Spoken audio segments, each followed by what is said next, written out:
Well, it's Wednesday, and you all know what that means. As you know, AEW Dynamite have a very interesting show, Maximum Carnage, featuring many matches. We have the Women's Casino Gauntlet match, we have the AEW World Title, and various other matches as well that we're going to be going. But first things first, as you know, on the last episode, I had all about the Yoshi Wrestling. Well, we're going to be reviewing two more. The first one is from Sendai Girls back on January 5th in Shinjuku Fates, featuring many matches, including, of course, the Sendai Girls World Tag Team titles will be defended. Bobo Momo Banana defends them against Bashizako and Lady Destroyer, Hiroyo Matsumoto. So that's going to be a fun. And then we got, of course, Marvelous with their much recent show on the 12th of January in Yokohama, featuring, of course, four matches, two of them involving the rookies, and the other ones, well, they're really fun to watch. So we're going to see what happens. And also for the added bonus, no news updates for today. So let's get ready for another episode of Deleted Wrestle Zone.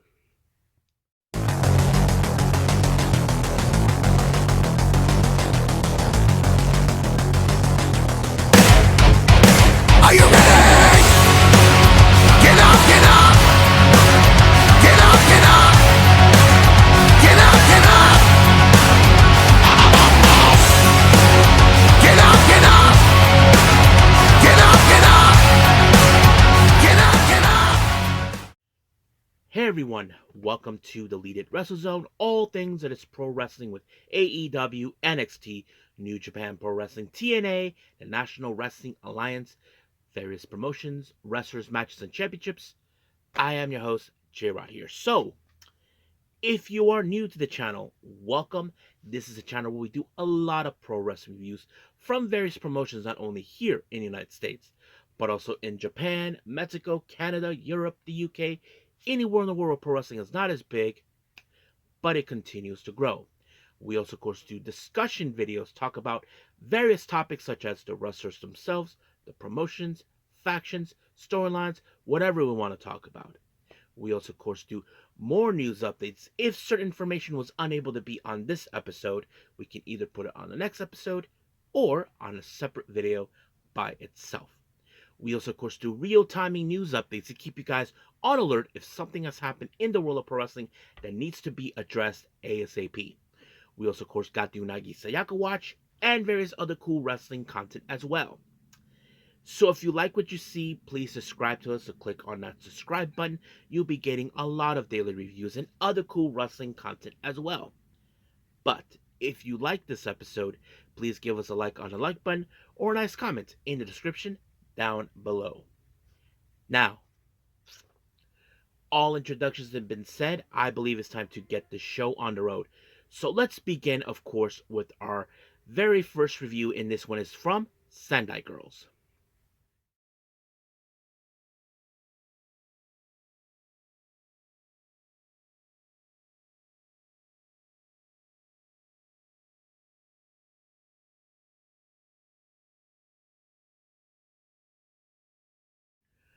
Okay, Sendai Girls. This took place earlier in this year on January 5th in Shinjuku Face. Now, the only main event we have is, of course, is the title matches, the Sendai Girls tag team titles, so we will get to that in a bit. But however, let's talk about our very first match. Our first match, coming all the way from Pro Wrestling Evolution, Soy takes on, of course, Yuna. Now, of course, Yuna, as you probably can guess, she is the homegrown girl in Sendai Girls. But however, you probably would say, will she pick up the win? Well, she did when she applied a very surprising role onto Soy. Like she was about to do something more like a, I don't know, a catapult type move, but it backfired on her when Yuna applied like a victory roll type maneuver. And just like that, 1, 2, 3, it's over. So, yep, she picked up a good win. Now, we did have a surprise visit with Sakura Iroda, who we haven't seen for quite some time wrestle, but recently she's been making an appearance after being injured.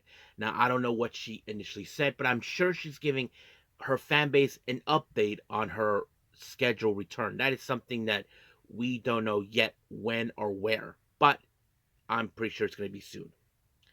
Now, our next match, we have Chi Chi and Zones, the ladies from Pro Wrestling Evolution, teaming up with Veni, taking on Yuta Suzuki, Miyuki Takase, and Ryu Mizunami. Now, of course, many of you would think, okay, the biggest factor is this. You look at, of course, Miyuki Takase and Ryu Mizunami, they have far more experience against Zones and Chi Chi. But however, the dynamic was changed when it comes to Veni and, of course, Yuta Suzuki, when it kind of went in the maneuver. Yuta Suzuki, I have to say, she's not like one of my absolute favorites, but however, she does have some great striking techniques, and I think that kind of played out. But when it comes to Veni, she's a bit of a more aggressive type of tone wrestler, and that's how she was able to pick up when she pinned her 1, 2, 3, just like that. Veni, Chi Chi, and Zones win the match. Now, our next match, we have Team 200 kilogram, Yu and Big Hash, Shihiro Hashimoto taking on um, Takumi Iroha and, of course, the former Sendai Girls world champion, Mika Iwata. Now, of course, some of you may question this is the first time that these two ladies, both Iroha and Iwata, have teamed up. I mean, they have faced off each other before, but teaming up is a very thing. But however, they have their work cut out when it comes to Big Hash and Yu because A, they are big and strong. They are the powerhouse of this tag team division in Sendai Girls. But of course, you would think that Team 200 kilograms will be the team that win this match. Well, obviously that wasn't the case because it ended in a time limit draw after 15 minutes. Now, I'm pretty sure they will love to have another match like this again, but the real question is when. Now, our next match, another student versus teacher match. We have Manami taking on the final boss, and soon she'll be retiring in April, Meiko Satomura. So I wasn't too sure what to expect from Manami. I mean, Manami is a very interesting type of wrestler. Now, she's not one of my absolute favorites, but I have seen how she has developed over time. But she put up a hell of a fight against her own teacher. But however, when it comes to Meiko Satomura being dubbed as the final boss, that kind of puts it in the question where she picked up the win with of course, the Death Valley driver, and just like that, 1, 2, 3, it was over. However, in the post match, Big Hash herself reappeared and talked to, of course, the final boss. Now, I'm pretty guessing that Big Hash wants to have a one-on-one match with Meiko Satomura before she retires. Now, the real question is, when will that happen? I mean, I know there's been many matches that she's been pulling up, and I think this is one of those. So we will see when that takes place. Now, jumping to our last match, our main event, we have the Sendai Girls tag team titles. We have Riawa Ultima Powers, consisting of Hiroyo Matsumoto and Dash Shizako. Now, these two ladies, of course, are not strangers becoming tag team champions together. But however, they are facing a team that has a very unique dynamic.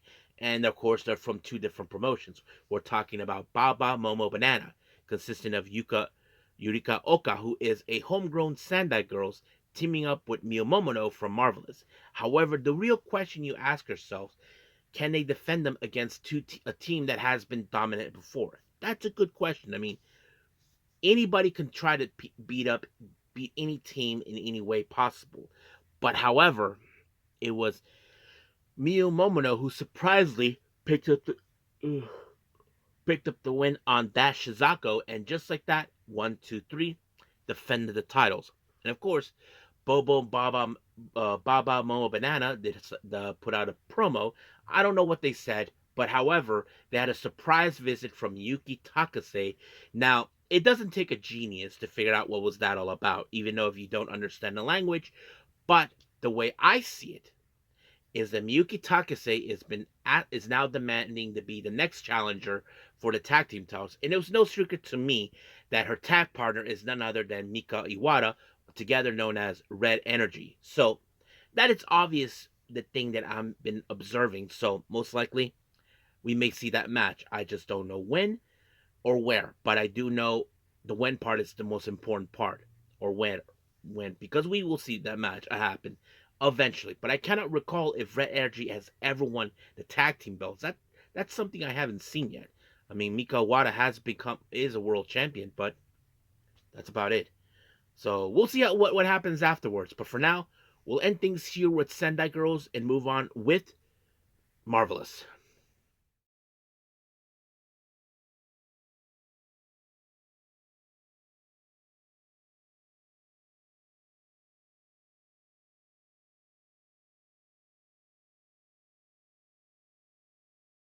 Okay, Marvelous. This took place recently, this past Saturday, I believe. This Saturday in Yokohama. Now, of course, they usually do the normal roll call who's participating in the event. Now, our first two matches, I must advise you, this one has the rookies. The first one we have Sora Ayame taking on Riko Kawahara. Now, Sora Ayame was the second new rookie that made her recently debut. However, recently she did had a match, eventually lost this, but this one was different this time with Riko Kawahara. I wasn't too sure what to expect, but however, it was Riko Kawahara who picked up the win by applying the buzzsaw kick, and just like that, 1, 2, 3, it was over. Our next match, we have, of course, the other rookie, Senka Akatsuki, taking on AI Hausen. Now, these two have recently did tango with each other the last time I reviewed the Marvelous event.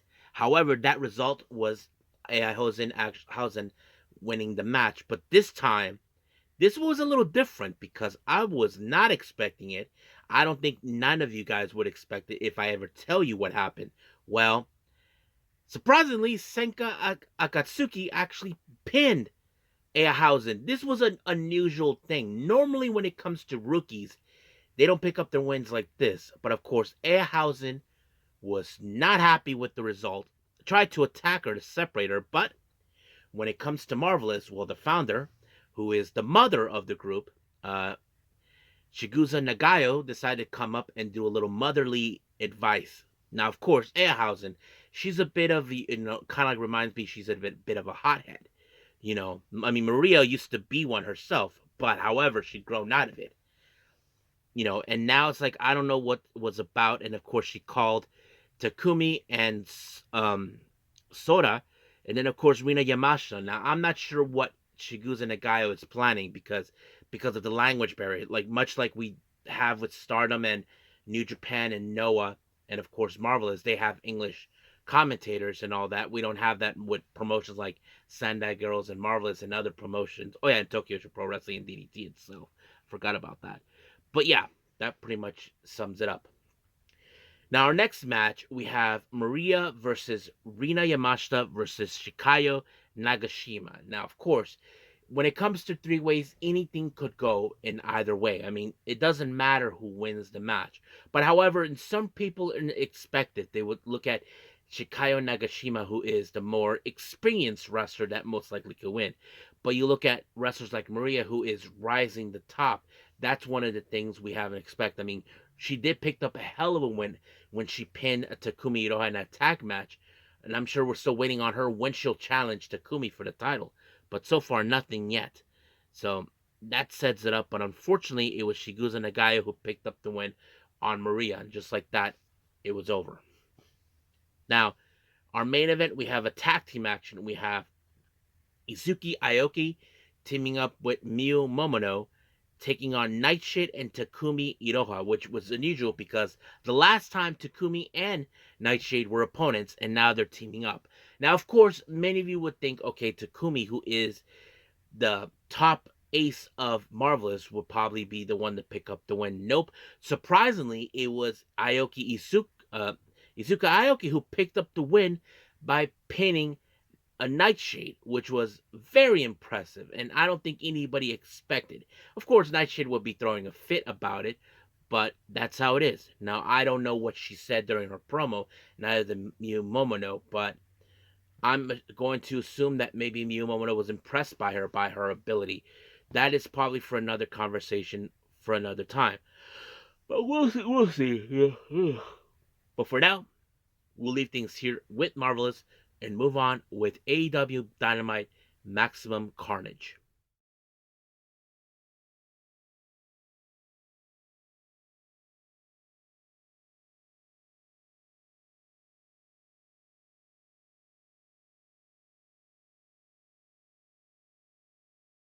Okay, our last review, AEW Dynamite Maximum Carnage. Now, we opened up with Brian Cage versus Kenny Omega. Now, of course, it's no secret about Brian Cage's association with the Don Callis family. As you know, Don Callis, who turned his back on Kenny after he felt like he was not fulfilling what he thought was his destiny or whatever he wanted him to do. But of course, Kenny's return was the one thing that Don Callis does not want. He wants him out to prove his point. But however, Kenny Omega probably still has what he needs to do. He defeated Brian Cage with, of course, the One Wing Angel. However, of course, there was going to be a retaliation with that idiot Don Callis and his flying monkeys. Of course, Kyle Fletcher tried to take him out, but luckily Will Ospreay showed up to deal with Kyle Fletcher, but it was just a bit too much until Konosuke Takeshita, as you know, who has history with Kenny Omega, well, decided to send a direct message. And they will stop at nothing to make sure Kenny Omega never returns again, but that's going to be another time at another place. But I think many questions are asking, what's happening with Kenny Omega and Will Ospreay? Why is this happening now? Why they're teaming up like this? Well, that's a good question, so we will see.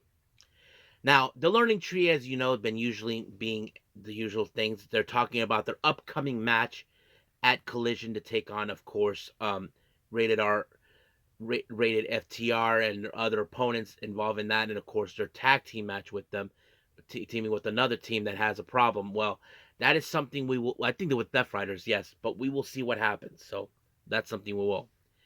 Now we have seen Ricochet recently, as you know, he has gone a bit on edge. I mean, ever since Swerve Strickland humiliated him after losing the Continental Classic. Well, apparently in this case, he wanted to speak his mind on what is going on, but the people of course, were not happy. They were just booing him until we heard whose house. Well, he was ready for it, but what he did not expect was Prince Nana whacking him in the back with a chair and thus his little dance routine, leaving time for Swerve Strickland to break him again. But Ricochet, being smart that he is, he just bolted out of there. So you probably can guess this thing between them is going to go on fire. Now, our next match, we have, of course, the Hurt Syndicate, Shelton Benjamin, MVP, and Bobby Lashley taking on Mark Briscoe and Private Party, Mark Quinn and Isaiah Cassidy. Now, it's no secret now, many of you saw recently, that the Hurt Syndicate now has their sight on the AEW World Tag Team titles. So you can say you can say this is part of the preview matches, the yet to come until the match is officialized or when it's going to happen. But however, you know Mark Briscoe, he is the kind of guy who does not surrender. He continues fighting until he has nothing left. However, that wasn't the case because it was Shelton Benjamin with the super kick onto Mark Quinn, and just like that, 1, 2, 3. But the real question we ask ourselves, does this mean does the Hurt Business have the capability to dethrone Private Party? That's a good question, and we just have to wait and see until that happens. So we will wait. Now, Jeff Jarrett, as you know, he was intending to do a promo until once again he interrupted MJF. And not only that, MJF, as you know, he's fixated on, of course, Jeff Jarrett. But I think Jeff Jarrett is understanding some things about him. Now, he sees that, hey, look, I used to be you, MJF, but I left those years behind me. So this is the now, because he felt that this is his last shot to probably to obtain the AEW World Title. But MJF was not happy having it. But MJF crossed the line when he mentioned his wife, and you know how that is. Never, I mean, never disregard a man's wife, and that is the last thing MJF needed. But all hell broke loose in the ring. Now, our next match, this is the match we were expecting. Christian Cage and Hook. As you all know, that sleazeball Christian Cage attacked Hook's dad, Taz. And of course, Taz, he's going to be proud to see his own son give Christian Cage a beating of a lifetime. But of course, those morons, Kip Sabian and Nick Wayne, were there. But it resulted, Hook had this match won, and it ended in disqualification. Of course, they were trying to attend it to hurt him, and of course, Christian was taunting him, saying that he can't do nothing about it because he's supposed to be biased. But thank God for Samoa Joe and Shibata taking care of business. And I think this is the last thing that Christian Cage needs. Now, I wouldn't be surprised if Samoa Joe would take something that, of course, Christian Cage has, and that would be the AEW world title contract. I mean, he would definitely get. I mean, Joe is that kind of addictive in that capacity, but we'll see what happens down the line. Now, of course, as you know, Renee Paquette wanted to interview Jeff Jarrett to speak on what happened. But however, Dustin Rhodes, who has been in the same kind of predicament as him, told him that MJF doesn't know jack about what the type of road that both these men been through. They are, of course, and of course, he's understanding him, where he's coming from. MJF doesn't know nothing because he's not lived it, and that's the thing. But he told them that he stands behind them, and he said that they are the last of a dying breed. And it's kind of similar that we've seen that before with The Undertaker and Shawn Michaels, because they are the last of the breed before that one match. And I think that sets it up. So we'll see what happens. Now, our next match, we have the women's gauntlet the women's casino gauntlet match. Now we had, of course, Willow Nightingale, Harley Cameron, Thunder Rosa, Jamie Hayter, Julie Hart, and of course a surprise debut of Megan Bayne.